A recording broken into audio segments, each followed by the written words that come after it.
My name is Hakeem, he, him pronouns.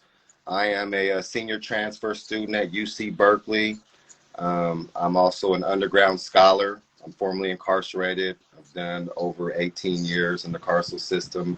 I was released in 2020 when I enrolled in community college and got on the right track.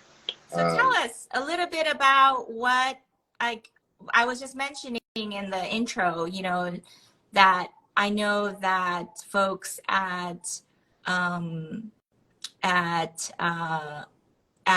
of Us Are None, and you know, folks from Ella Baker Center and folks from Courage had been part of a larger coalition of folks around the state who have been talking about how to end slavery in our California prison systems. And a lot of folks, I don't think, understand what that means, right? Like by de facto, we have slavery still in place. And I'm wondering if you could give some context to what that means and why we're calling it specifically the slavery.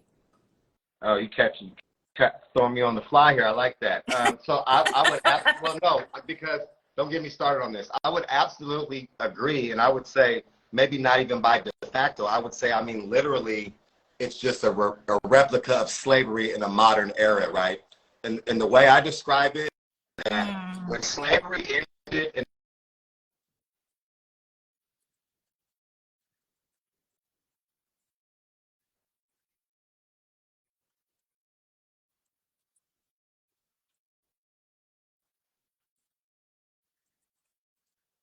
discussing what to do with all these freed blacks, because we don't need you anymore if you're not going to be slaves. So we need to figure out what to do with. They talked about South America, back to Africa, all these things were discussed. And where I'm going with that is that incarceration is with an aspect of their solution to that, right? We don't need all you guys anymore. So we know we went through the black codes. We started with the black codes, right?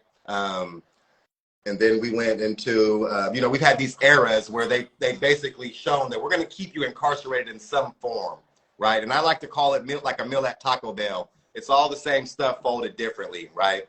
I just watched a video on Capitol. Well, yeah, it is, right? Right. I just really like the way you said that.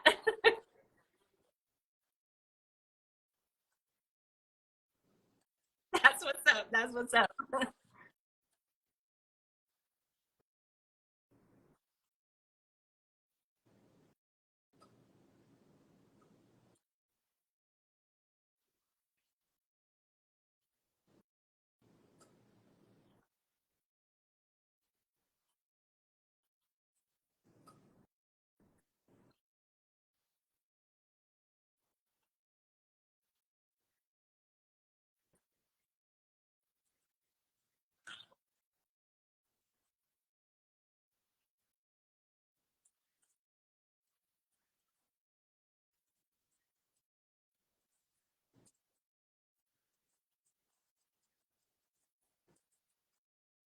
602, but that goes to the friend of the individual that you have an issue with, right? The sergeant or the lieutenant. Right? And I like to describe it like this.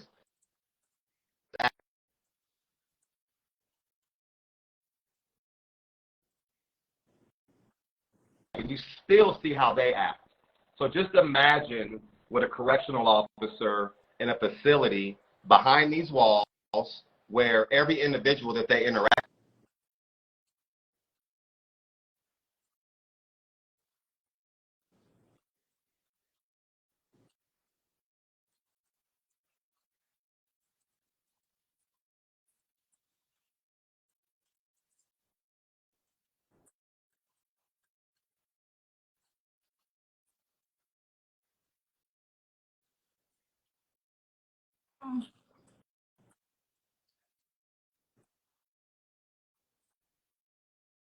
become addicted to drugs. I mean, so, and we have studies on this.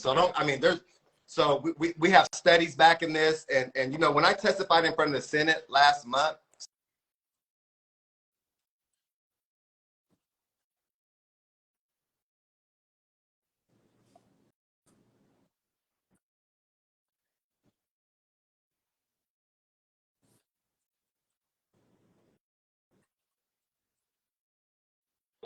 I have a bulldog outside right now, and I would never lock him in a cage for 23 hours. I would never, right, lock him in a cage. Right.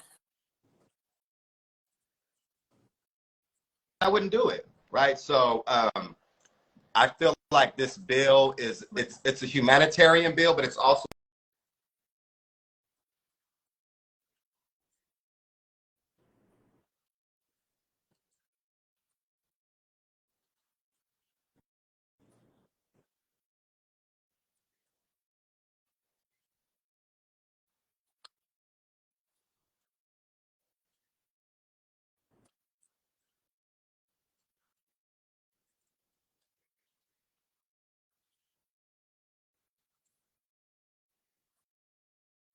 I got involved with this through my experience. I've done 2 shoe terms in solitary confinement while I was incarcerated. And then through underground scholars at Berkeley, I joined the policy fellowship, and I was fortunate enough to get put on this bill. And it just kind of, it fit for me because of my experience and my passion behind it, right? And it's connected to everything. I always, in my opinion, like social justice is just social justice, right? A big part of this bill is about immigration detention facilities, and something that I learned by working on this bill is that, man, like, I'm talking about how we don't have a voice as being, incarcerated America, but in immigration detention facilities, they really, you want to talk about rapes, of the rapes and the way the women are treated and the way the kids are set. I mean, it's brutal, right? So that's something that I learned to kind of put it in perspective. So there's many aspects to this bill. It doesn't prevent somebody from being separated from their own safety.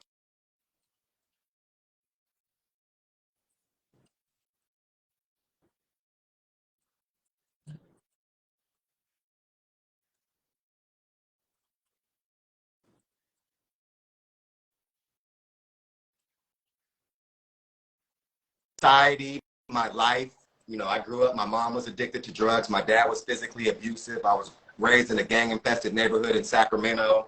My first experience with the carceral system came at 17. I found myself in prison for the first time at 18. Punishment on punishment on punishment on punishment on punishment. None of that ever detoured me or fixed me, right? What helped me was addressing my trauma, right?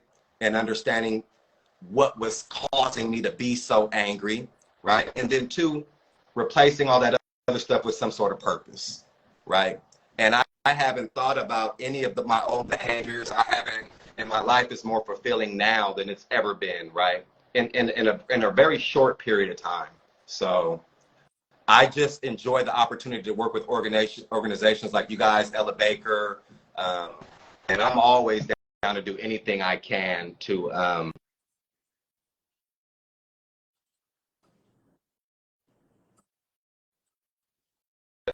I don't know if you're aware of that. Yeah. Okay. So. Say that again. Say that one more time. What's happening on September 5th?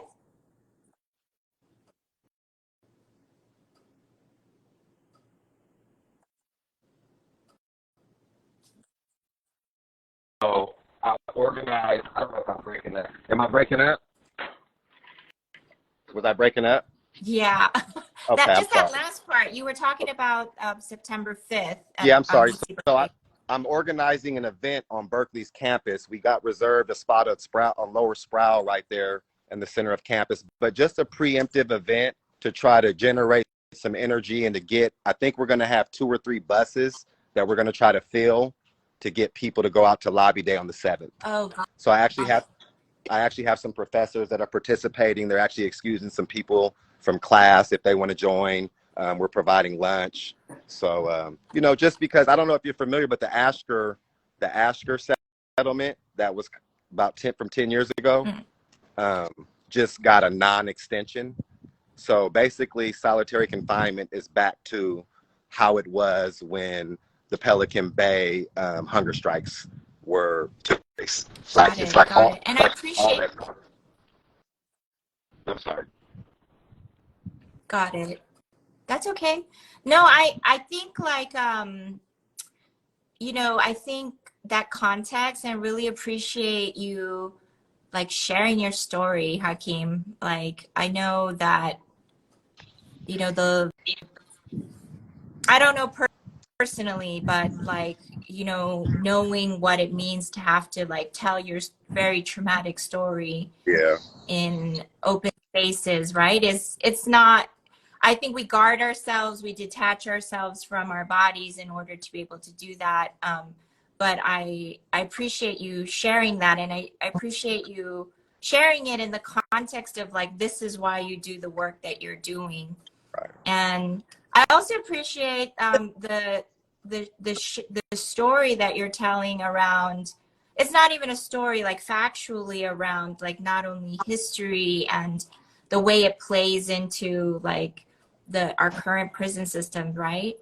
But the way in which it impacts Black and Brown communities is really important to tell. And I think, you know, the connection between like emancipation and moving that as the new form of slavery, and then also connecting that to immigrants, because you know, oftentimes not only on one side as folks are entering or trying to enter the United States, they are imprisoned, they are separated from their children, the men and women separated, children are separated from their parents.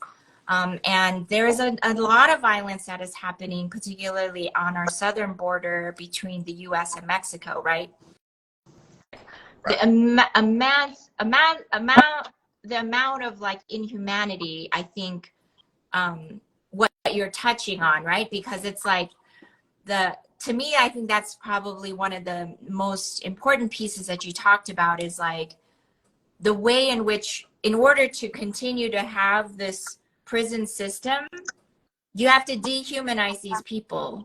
Right. And I think you said there was a state senator who was basically saying like, we would treat our farm animals better than we would treat our people. And so in order to do that, you have to create like these images, you have to like make that, you have to make everyone believe that, you know, that you create categories of laws that say this is a crime and therefore this person is unredeemable, and or this for this long we just need to put them away so that they pay for their quote unquote crime. So I think like all of that, right? Like the inhumanity that you have to create. You have to create that narrative in order for people to believe it, right?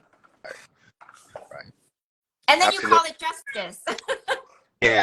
No, it's absolutely right. And the narrative has been going on for a long time. I mean, the Klan started the narrative back, I want to say, in 1929 with their famous movie that was played in the White House, Birth of a Nation, right?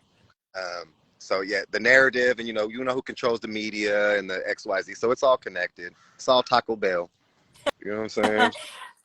now I'm gonna be using that because I don't eat no Taco Bell. I know there's some people who love that Taco Bell, but don't eat no Taco Bell. Yeah, I don't do it anymore. I don't mess with Taco Bell, but I want to say that the piece is about this legislation, because we've tried a couple times last year, right, to move legislation at the state level to eliminate it. And my understanding, and tell me if I'm wrong around this, is that there are a lot of people, particular Republicans and some moderate Democrats, who voted against this.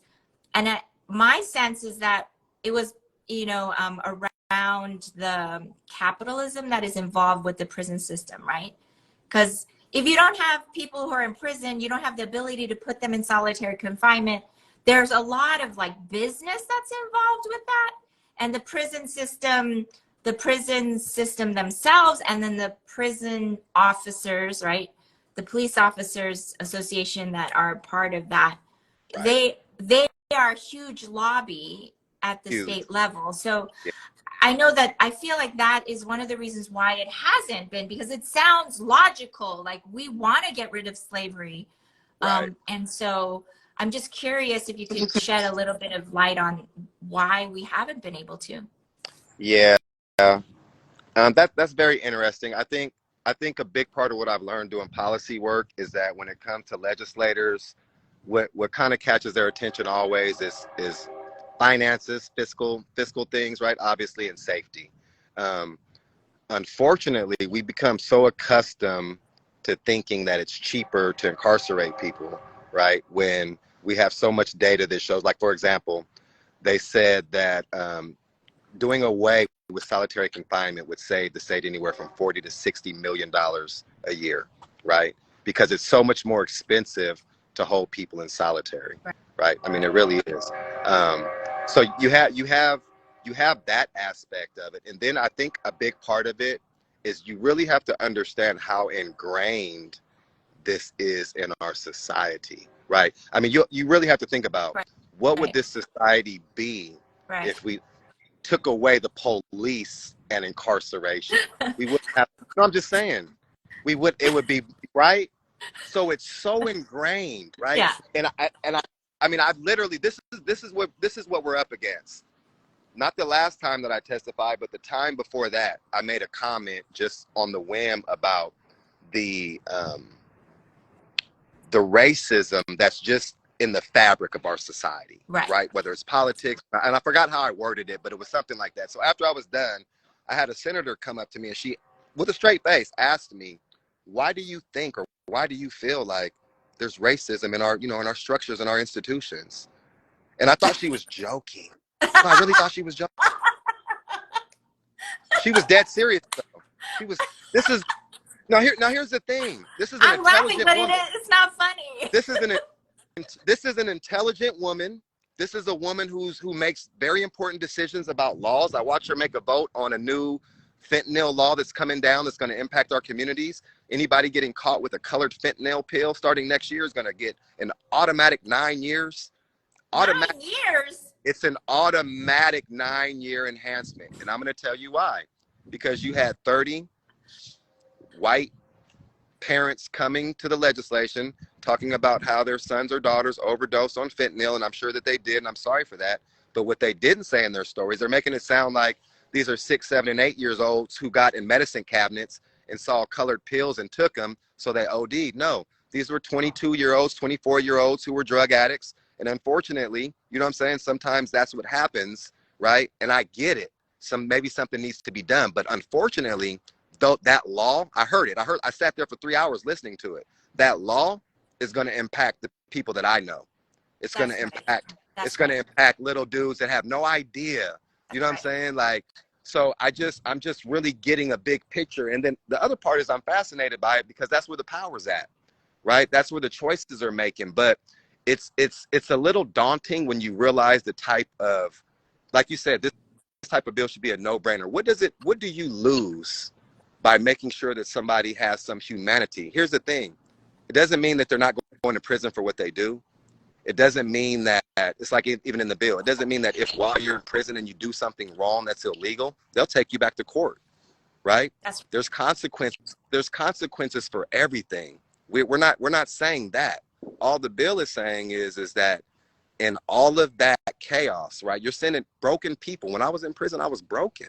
I was already broken, right? Like, I didn't realize how broken, right? And I'm in therapy now, right? I didn't realize how broken, but you're sending broken people. The young man that I was in solitary with who committed suicide, he was 4 months away from going home. I still had 18 months left on my solitary term. And I remember thinking after that, damn, am I going? Oof, you broke up. We can't.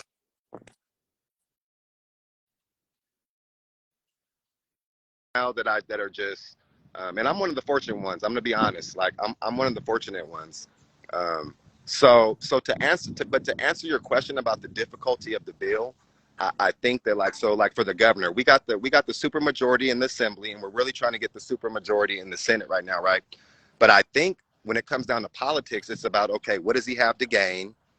You know, he's not running. He might have presidential aspirations, but this year, it's like if he vetoes the bill, does it hurt him? Does it help him? And if it does neither, why make a move? This is how I'm learning, like, they make these decisions. right? And it's unfortunately, it's That's very right. rare. Unfortunately, it's very rarely about what's like right. You know what I'm saying? It's like Right.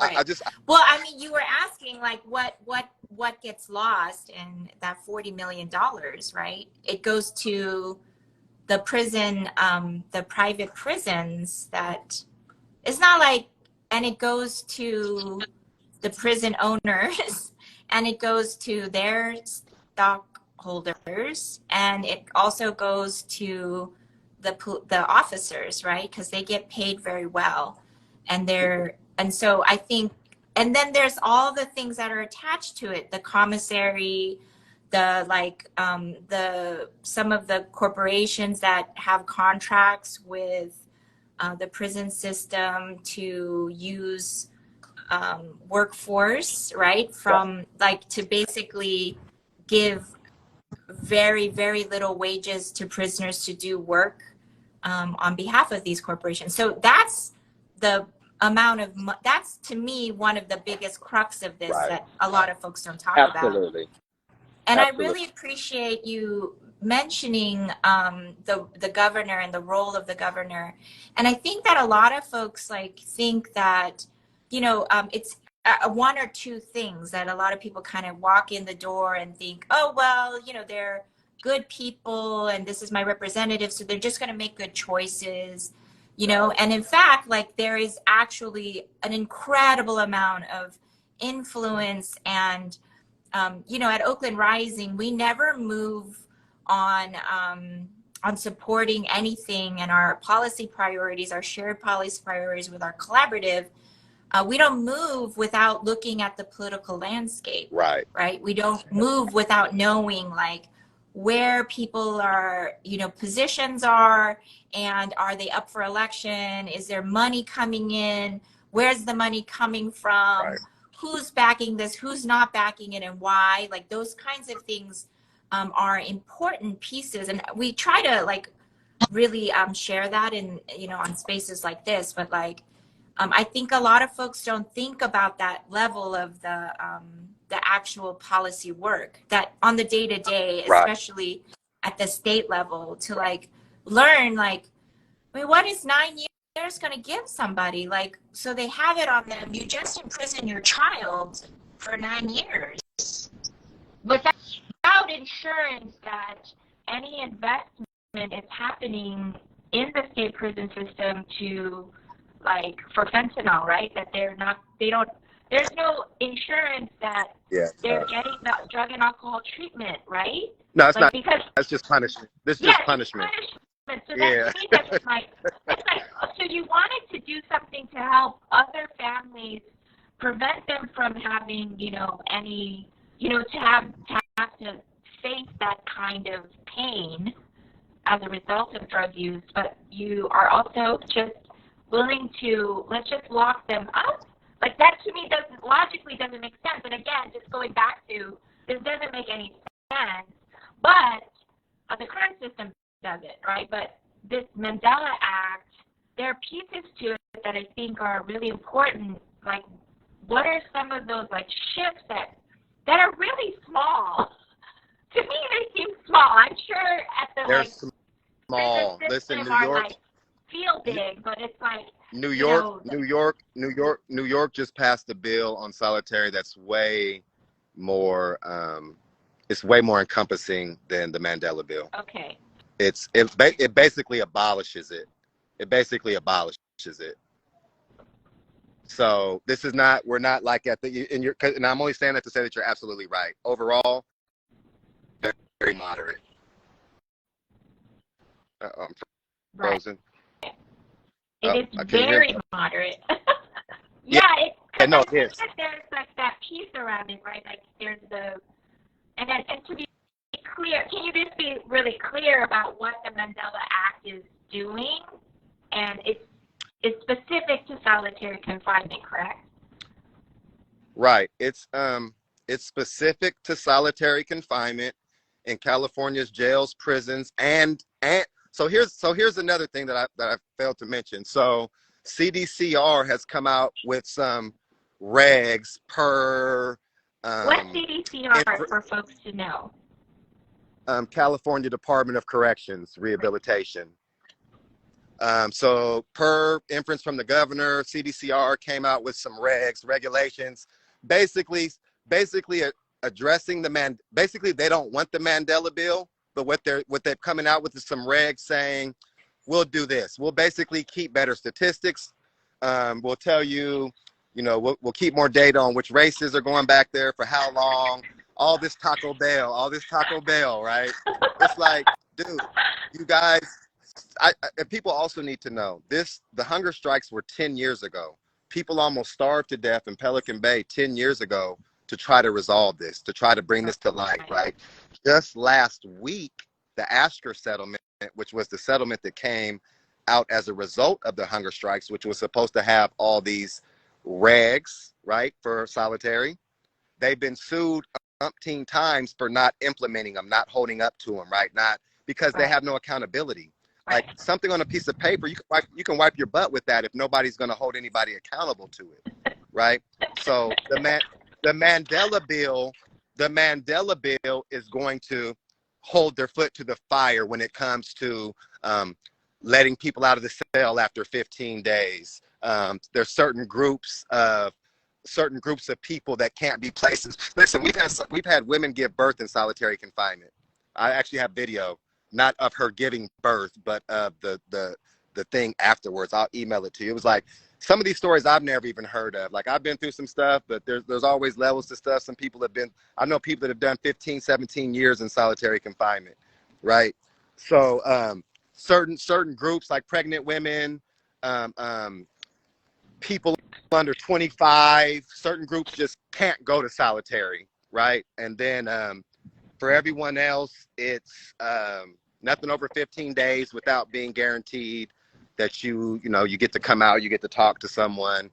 And they haven't even fine-tuned like the specifics yet, because there's been so much feedback, and it seems like Senator Holden is open to basically watering down the bill, it seems like, maybe. So and because of this update with the Ashker settlement, so I have this event that I'm doing on the 5th on Berkeley campus. We were going to have a mock solitary cell from Barrios Unidos come down, and we were going to set it up so people could really see what it looks like to be in a room the size of a king size mattress. You know what I'm saying? For months and years on end, right? With a toilet. I mean, all that. That's your bed, your toilet, everything, right? But because of what just happened with the Ashker settlement, we've decided to shift that focus and just really try to get like some hundreds of people out to lobby day, in hopes that I have an interview with the LA Times reporter at 1:30. We're trying to get them to come out. He's actually been following the Mandela bill, and Kevin McCarthy and myself, he's been keeping up with us. So we're trying to get the LA Times out there, but we're trying to get like 200-300 people out to lobby day so that, they can really see like, hey, this is important to people, right? Yeah. Well, I appreciate all of that, right? Because it's like, I'm remembering in the 1990s too, there was a lot of work that was done around the actual, what they call the chute, right? Like they were literal boxes left, where it was like a box where they had holes in it just for air, and they would leave folks in there for days on end in the heat, right? So no toilet, no nothing. It was just this box that in the middle of the yard that they would just leave people. And so I know there's a lot of work to eliminate that. There was a lot of work to eliminate, movement towards these pieces. And that just blows my mind that it's like the system's response is, let me give you more data on how cruel we are. That's wild to me. So so I appreciate all the work that you're doing, Hakeem, and I hope that even with all of our technical difficulties, you all were able to get some stuff from this. But can you drop in and let us know, can you let us know what September 7th is again, the times, and what people can know and how they could show up. And we'll be also sharing it out on our social media so that Nice. folks can show up. But if you just want to let folks know that are watching this now, like what ways, and the folks who are maybe watching now, this is Hakeem Owens. He's fellow at UC Berkeley, but working with L. Baker Center, and has been working on this Mandela Act, AB 208, right? And so 280. 280, thank you. 280. And is having an event on September 7th and a lobby day. So tell us a little bit about what that is, how people can tap in, where they can find information. Right. Okay, so first we have an event on September 5th, which is going to be at UC Berkeley, and that's Lower Sproul. For you guys that know Berkeley, it's that center part where everybody tables right in the middle of campus. We'll be there on the 5th from 10 to 2, and the purpose of that event is to just try to generate energy and get as many people as we can that are willing to go 2 days later to Lobby Day in Sacramento. Now, Lobby Day is going to be kind of a big deal. Lobby Day on September 7th in Sacramento, I believe at 9 o'clock in the morning. If there's people on here that wanted to go, they're more than welcome to ride on the buses from UC Berkeley. I'll give out some information on how to contact me in a second if you would like, and I'll also send out an email and a flyer for that event. But so on the 7th, we're going to have the solitary sale. We're going to have speakers from different faith-based groups, different organizations. I think we have a psychiatrist talking. We're going to have survivors talking about solitary, and then we're going to split off into groups, and we're going to go inside the Capitol and lobby. We have a lobby list of specific senators that we're going to target who were maybe on the fence about the bill, or maybe they wanted more information about the bill. So we're going to go talk to them in groups, and we plan on being back by like 2:30 because I got class at 3:30. So. Let's keep it real. Let's keep it real. That's the hey, we gotta keep it. Hey, listen, listen. I still got stuff. Yeah, you already know, right? Yeah. I know. So we gonna do it. Yeah. I got class, but yeah. So all the support is needed and welcome. I mean, everybody. I mean, I have this vision. People are going to be out there lobbying on for their different, their different things that they're passionate about, or their bills or whatnot. But I can already tell. So the last time that we had the last time I was at the Senate when I testified, we had, I don't know for people on who have been to one of these hearings, but what they do is, so people will testify on behalf of a bill or opposed to a bill. And then afterwards, the people that are in person will line up and say, hey, I'm so-and-so from so-and-so, and I support this bill. And then I'm so-and-so from so-and-so, and I don't support this bill. And then they have people that call in and do the same thing. And I've been doing this for a year now. And the last time I went, I've never seen that many people coming to stand up in support, and then that many people calling in support, right? So that just kind of shows me, like, people, and a lot of people, I've learned this too, even people that didn't really know about this specifically, or didn't have a whole lot of, once they see and hear certain things, and you really, I said this in the Senate, I just want to know what kind of leader do you want that would want this for someone? Like, that's what just gets me, right? Like, what kind of person would you want that would want that? I can't think of anybody in my life, anybody that I know or that I can think of that I would want that for.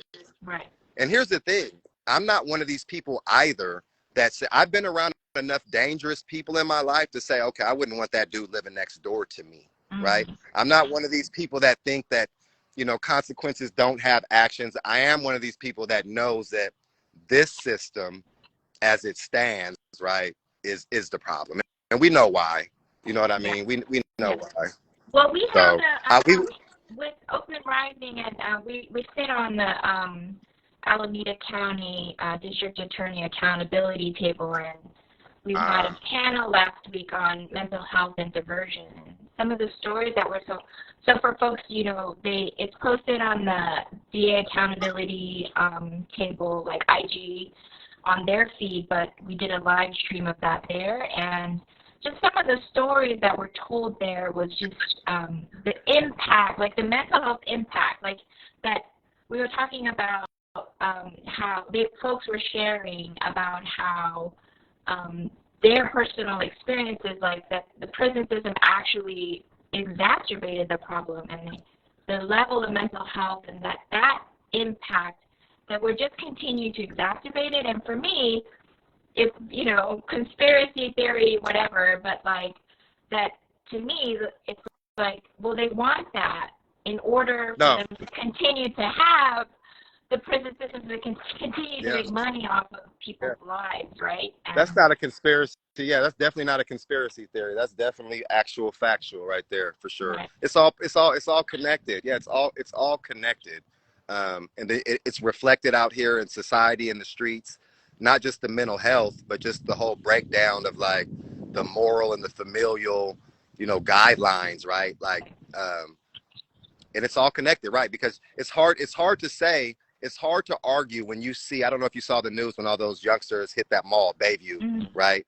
And they had the, right? It's hard when a normal citizen, a normal middle class white person, whoever, that's, pretty safe and secure in their life and their profession and XYZ.